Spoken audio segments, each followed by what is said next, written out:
The story of Ekuna and the Little Invasion is probably the most egregious piece of Mass Effect lore you've never heard. That statement sounds wild because you know all about the uplifting of the Krogans, which means you know all about the genophage. But unlikely, you're probably fully aware of the eradication of the Rachni, which not only happened once, but twice, depending. And chances are, you've read about the unwilling 300,000 dead Batarians, a forced sacrifice that was hardly acknowledged because why care? The Reapers were delayed. We get a couple more months to chill at the afterlife. How fitting.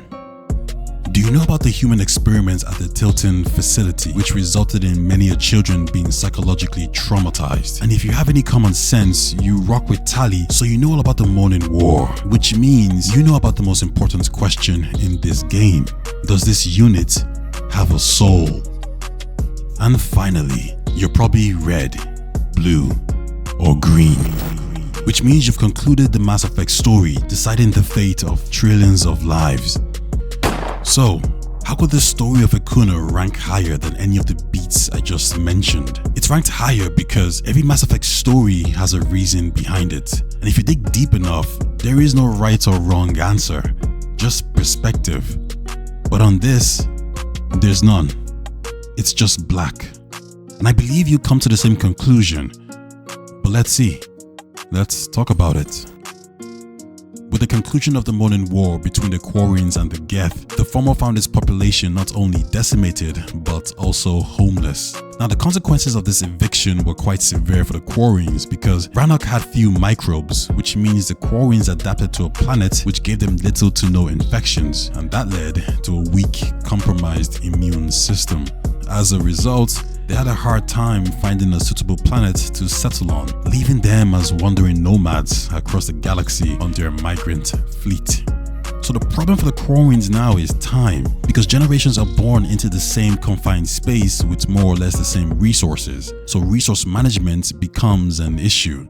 Their fleet will soon derail like any other device, and they're forced to scavenge for parts, not to improve their ship, but to prevent it from the inevitable. And this constant drive to live leads to conditions the other races would have a hard time adjusting to. For example, a cruiser from a Quarian fleet could have a population of 700 people, while an Alliance cruiser on the human side would house 80. And this predicament effectively plays into their culture, as everyone's task is to ensure the continued survival of the migrant fleet. This also affects how they interact with other races, which is kept to a minimum due to their fear of catching an infection and spreading it to their community. And even if they wanted to bond with other races, the others see them as unpleasant scavengers who unleash the Geth upon the innocent galaxy. Looking at it from the outside, the Quarians are privileged prisoners in their own home, and their suits and ships are a constant reminder to the galaxy and them of their failures. A crime or mistake not committed by them, but their ancestors. Now all this is very dark and makes their future bleak.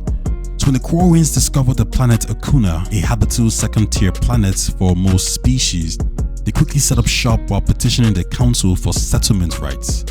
However, due to the few thousand Quarians that jumped the gun and started colonizing, the council considered this an illegal act and rejected the Quarians' petition of ownership, giving the planet instead to the Yelkor, a race that already has a planet, a race that doesn't need more planets. And that's not the worst part. The Quarians who refused to leave the planet were given a month to leave, at which point the council informed them their newly made colonies would be bombarded and destroyed. This story sounds so bizarre and vengeful. The Morning War happened years ago. The Geth had been contained and the civilians of the galaxy who were around that time were long gone. Sure, the Osiris born around that time could still be present due to their long lifespans. But again, there was no conflict with the Geth. No one outside the Quarian race suffered any casualties, and the Osiris have always been known for practicing patience and diplomacy, so even this decision for them seems so out of place. And let's not forget the Quarians discovered this planet.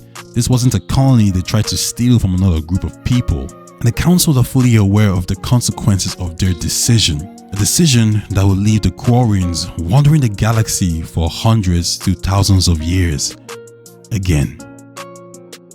And as the Redditor Local 2077 puts it, Ekuna is located in the Terminus system, and Terminus systems are independent of the Council. The games reinforce this by saying that the Council could not act against the Geth in Mass Effect 1 and the Collectors in Mass Effect 2 because their actions, they said, could start a war. So they did nothing while Siren and the Collectors attacked.